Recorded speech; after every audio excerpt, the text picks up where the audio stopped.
Hello everybody! Welcome to another Let's Play of Book of Regrets. My name is Imamaja, and let's go ahead and get started in the Let's Play.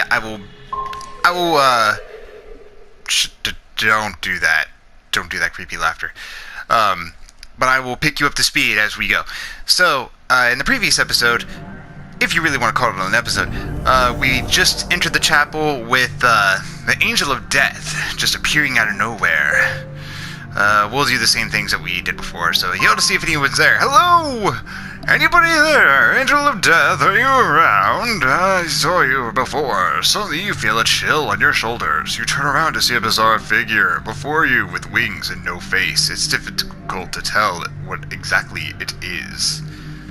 It's difficult to tell what exactly it is? Wouldn't it actually be... maybe I didn't read it right the first time, or maybe I didn't read it well at all, because I don't remember that. It's difficult to tell exactly what it is? I don't know. I'm not the master of literature or nothing, but I mean, I don't know. Anyways, hello, sexy Angel of Death. How are you doing? Alright, so we're gonna go and do that. Death. I control the life force of all living things. Yes, I know. He lowers his head and seems to look directly at you. I will give you the chance to redeem yourself. Should you accept my task, that is. We will. But before I progress any further, in the previous episode, we were answering his questions. Well, actually, we were getting ready to answer his questions, but I stopped whether if I really wanted to mess with him or if I really wanted to do what he says. So, we're going to go ahead and do that. This is your incarnation of that test.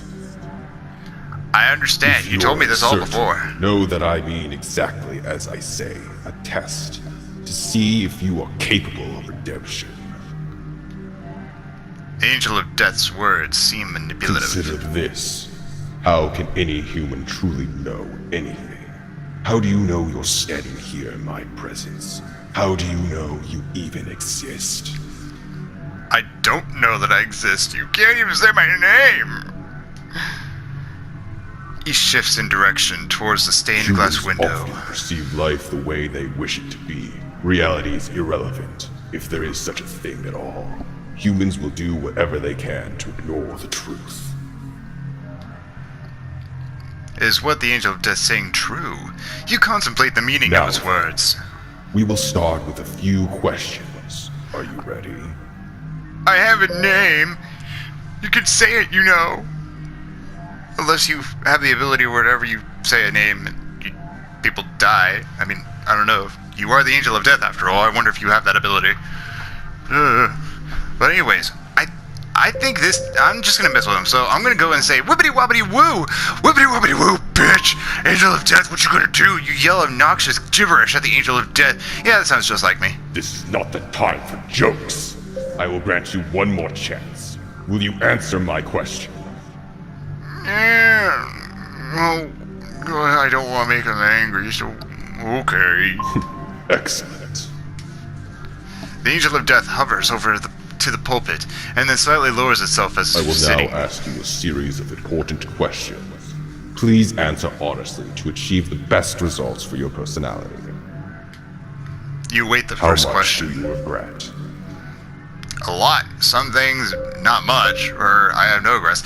I have no regrets. I have 0 regrets, Angel of Death. Alright, you hear me? I have none. I embrace it. If you were to fight, how would you do so? I would sacrifice myself to save others, or I'd protect myself, even at the expense of others.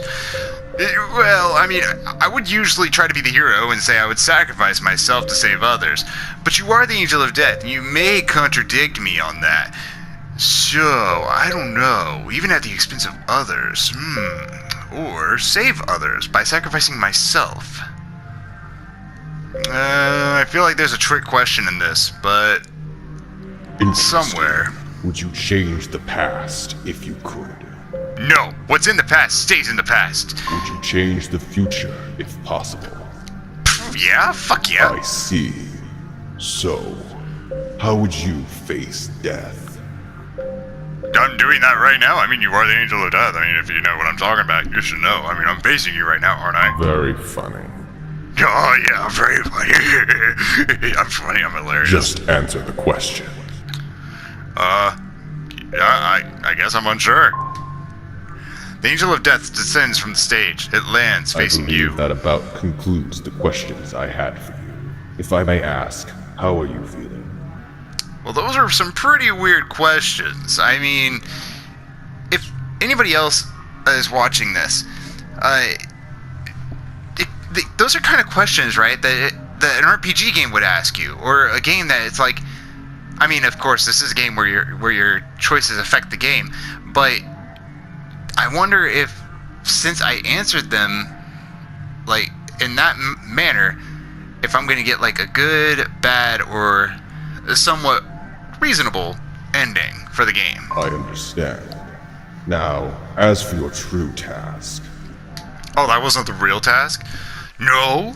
You mean those questions, wasn't it? You handed me the Book of Regrets. Oh, the title. When the light dies down, you see a worn tomb. The Angel of Death hands it to you. This is the Book of Regrets. It contains a record of the regrets of each and every human. Okay, what am I supposed to do with this? What do I do with it? The Book of Regrets will gain I don't power really see it when as you obtain ominous. demonic artifacts. If you collect enough of them, you may be able to return to your realm. This isn't my realm? Okay. So I have to gain demonic artifacts. The objects you seek are scattered throughout this place. Some Did you just are get hidden, louder? while others are guarded by deadly beasts. Okay. Deadly Beast, got it. I got a crossbow. You place your hand on the cover of the Book of Regrets. The symbol on top illuminates with a great white light. You feel the book's power. It can truly become stronger than this. I see you have discovered the source of the Book of Regrets' power. What you feel now is but a sample of its infinite potential. I feel strong by touching the book's power. I feel strong. Or how can it get stronger than this? I mean, I don't really know how to answer this question, but I feel like that would just be corny. I feel strong. Let's just go with how can it get stronger than Powers this? at play affect more than How you can can it ever possibly? imagine. It is not left up to my discretion to disclose that information. Okay. Yeah, alright. What could the Angel of Death mean by the powers at play?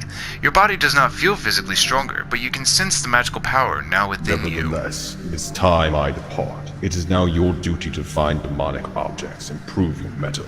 Good luck. I wish the best for you. Oh, well, thank you. The Angel of Death vanishes. No trace remains of its existence, with the exception of the book you now hold in your hands. You find yourself alone in the chapel. You look to the doors on either side of the room. Crashing water can be heard from the left. The door on the right seems quiet, but you can faintly hear the clash of metal. The hall on the left also has a metal door. Looking around some more, you notice a strange crescent shape on the red carpet. It seems oddly familiar. Lastly, you notice a wall on one side of the room that looks out of place. There's a lot to see here in the church.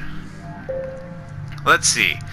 Do I want to head down the right to the dim room, investigate the crescent shape on the carpet, investigate the stained glass window, read the inscription on the stone tablet? We'll read the inscription first. You step onto the wooden platform and examine the pulpit. On top of it rests a stone tablet with writing engraved onto it. You decide to read some of it. Humanity's a long list of regrets began with the murder of a cherished brother. To mark this calamity, a tomb was fashioned with the purpose of recording this and any other deplorable acts, and so became the Book of Regrets. Now, each new regret invigorated the book. The tomb, becoming a beacon for all human sorrow, grew in power. It was intended as a tool to teach, but all power begets abuse. When one first wielded the Book of Regrets for his own sake, he struck down his fellows and spread suffering to all but himself. In order to combat this cruelty, a sister artifact was constructed. The Staff of Confidence, a conduit for the positive energy of human beings, was brandished by another to oppose the book. The staff shone brightly, and its powers of light ended the chaos. After the battle, the weapons were entrusted to Just Angel to ensure that her powers would not plague humanity once again. You step off the platform and return to the middle of the church. There's a lot to see here in the church.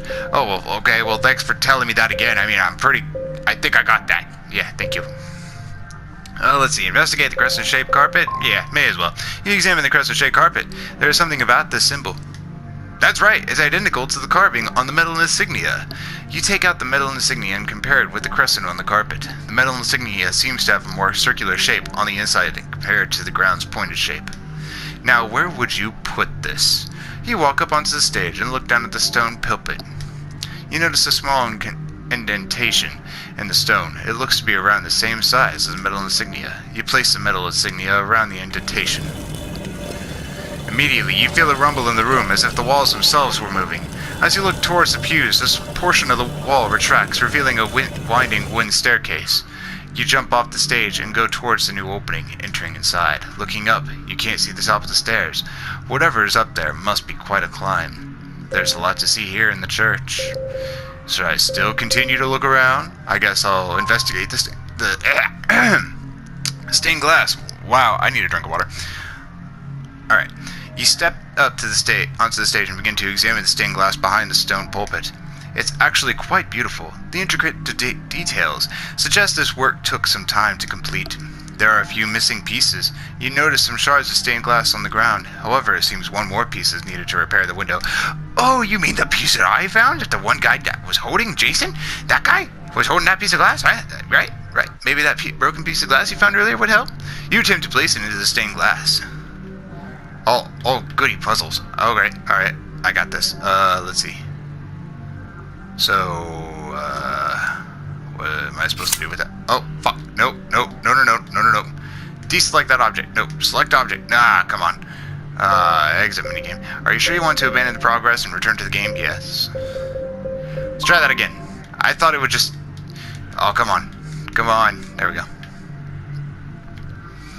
Okay, so... Let's see. I gotta be very, very careful with this time. Oh, okay, I see it right there. And then this goes there. This goes here. Oh, I'm so good at this right now. Just fantastic. Alright, this goes right over yonder. What the fuck? No. I'm sorry.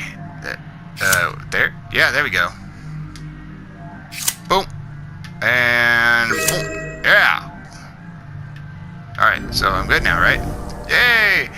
That's right! Now a finished piece of work. The stained glass window shines brilliantly in front of you. You hear a click, followed by the stained glass window opening partially on your right, revealing a small compartment inside. Resting on a small red pillow lined with gold beads sits a pink orb.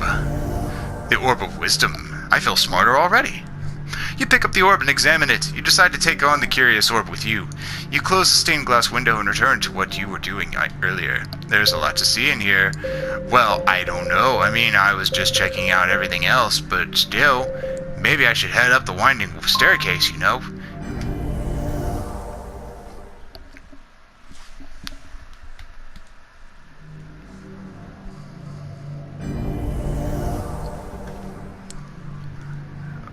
Oh, okay. You open the old wooden door leading to the attic. Is that where I just was? Okay, I keep wanting to look at that to see the hole in the floor is where I was. It leads to the attic. The lights from this church below beam into the attic from a crack in the floor, the rafters casting strange shadows. Looking around some more, there are several cardboard boxes arranged in no particular order in the middle of the room. It might be worth checking them out. As you walk around the room, you spot a short table with a lamp atop it, as well as an old rusted key with the word Labyrinth inscribed on it. Will you take the key? Of course I will. Fucking take everything. Yay! Go me! You turn around and head back to the center of the room. It's a small room. What will you do? I guess I'll, check the papers? I didn't know there was papers. You pick up the papers on the ground and begin to read them. Day 9. Be careful. I have to keep telling myself that. There are traps everywhere. Even the tiniest misstep or lapse in the judgment can get you killed. Day 12. Some of the puzzles, not sure what else to call them, are surprisingly straightforward, assuming you're paying attention. I made it all the way through the labyrinth without any trouble. Day 13. Something was chasing me and I had to break to the door panel into the control room. At least I got away, but now I'll need to find a workaround for that door. Day 21. I knew I couldn't survive forever, but I never wanted to die like this. The venom has infected my leg and it's spreading. I won't be human much longer unless I can make it out of here. You place them back onto the ground. It's a small room. What will you do? Oh, well, gee. The more you ask me that question, the more I feel encouraged to check out the boxes now. As you approach, one of the boxes begins to shake violently. There might be something worth taking inside one of these. Should you bother checking any of these boxes? Oh, should I check the box with the toxic symbol? Or with the book symbol, or with a toy? Oh, a toy! Oh, I want a toy! You pull out the box with the toy symbol on it. You open the box and find many old toys inside stuffed animals. Inside stuffed animals? Block toys, puzzles, and more. As you reach into the box, looking for anything that might stand out, you come across a photograph. Seriously, what is an inside stuffed animal? Isn't that just another way of saying stuffed animal? Couldn't they just said that? I don't know.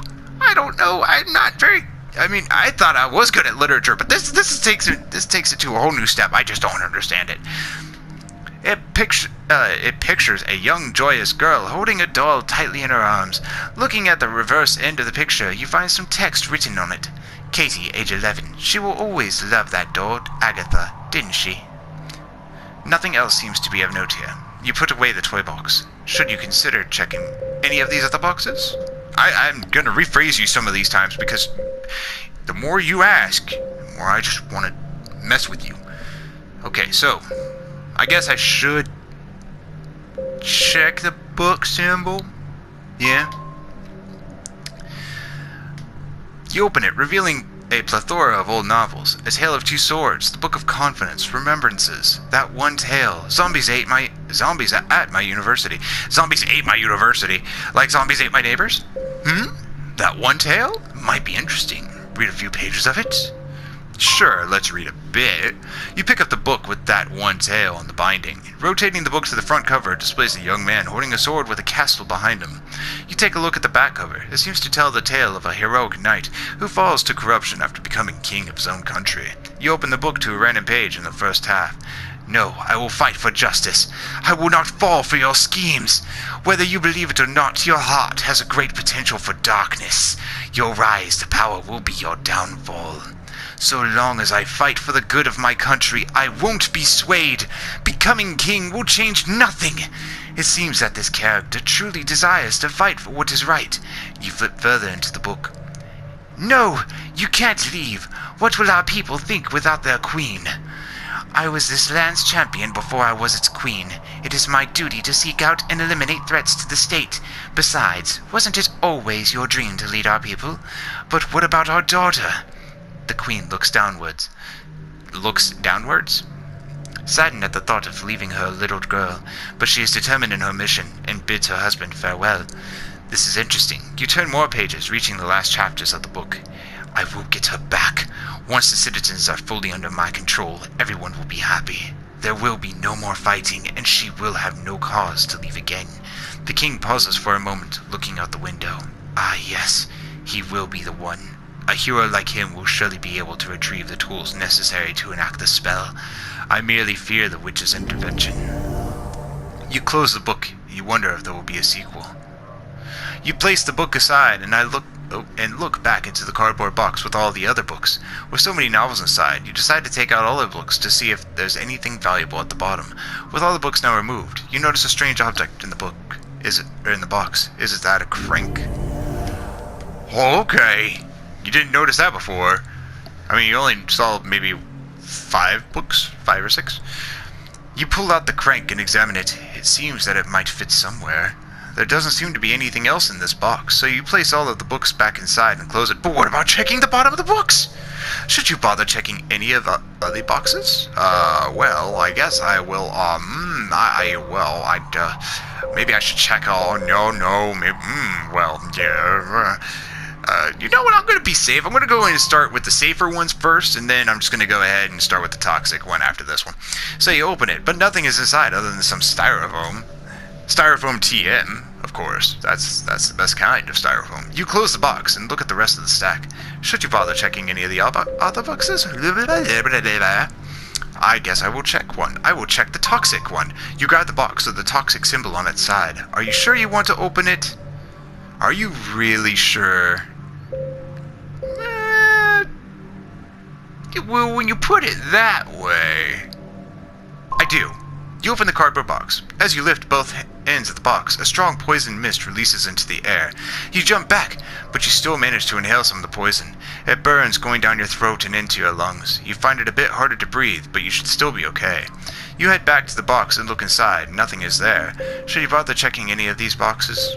I guess I'll check the holy one then. Maybe it's got like some poison removal. You pull out the box with the holy symbol.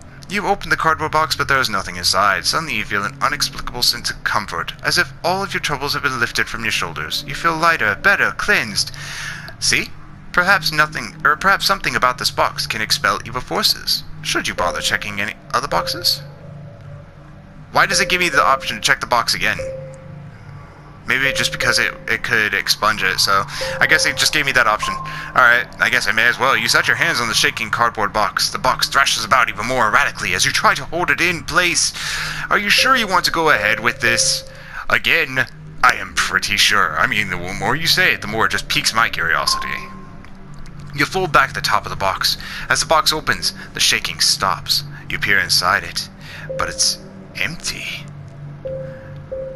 Look in the box again, or drop the box. Or more dream nonsense. Well, everything else has been happening kind of erratically. I mean, like, I just saw the Angel of Death, and I met Jason, and, I mean... Well, there also was that laughing voice, that giggly, girly voice, little child voice. I mean, I don't like paranormal voices laughing at me. It's not very nice, not very polite. So I will look in the box again to make sure. You glance into the box one more time, trying to find something to explain the shaking. Suddenly, a chill seizes the room. What little light there is fades to dark. Oh, hello. Stay where you are. Run towards the door. Run towards the door.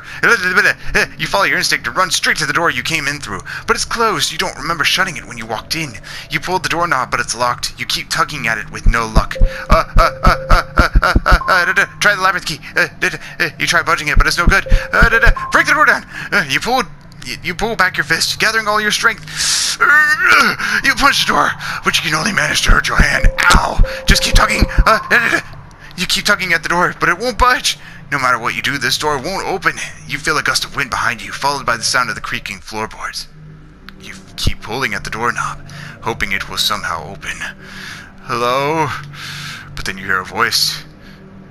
Don't scream in my ear, okay? Don't do it. So eager to be rid of this place.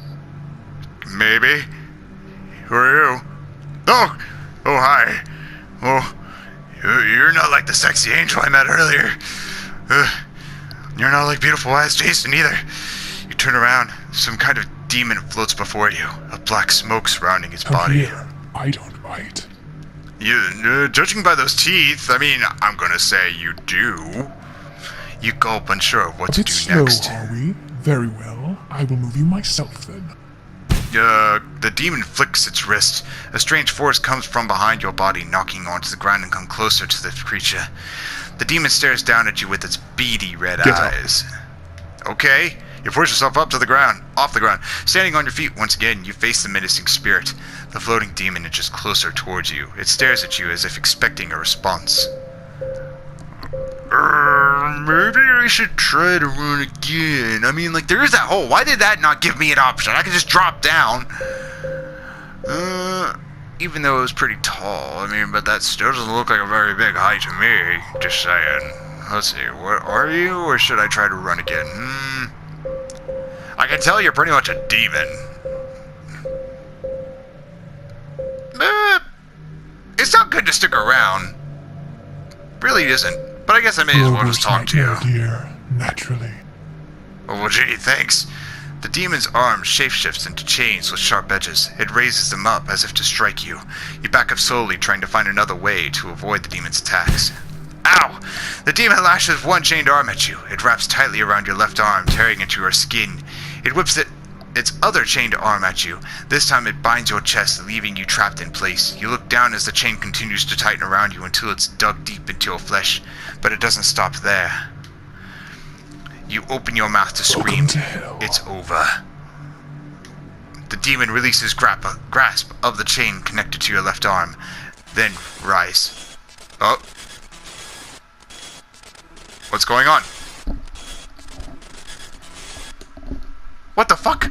A problem has been detected.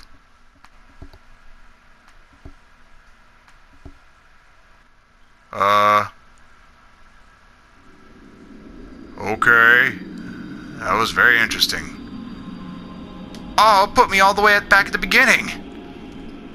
Oh, fuck. Alright, well, I guess I shouldn't fuck with the game then. I didn't know that.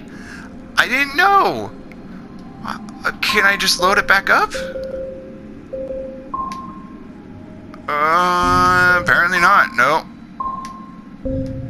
Okay. Nope. I can't. But still, this is a very good game. I like it still. No matter what, I'm gonna stick to my guns on this game. It's pretty good. If I had to give a rating right now that I actually see that there is kind of like a permanent death and you have to restart over from scratch, I have to say that this game it's really good. I was gonna say it's like I'd give it a 7.5 or an 8.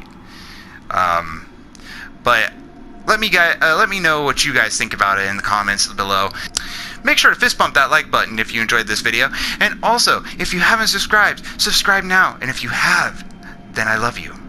Thank you guys for watching, and as always, I will see you in the next video. See you later. But still, oh well. Hey, no laughing. Yeah, that's what I'm saying right now. You burst out.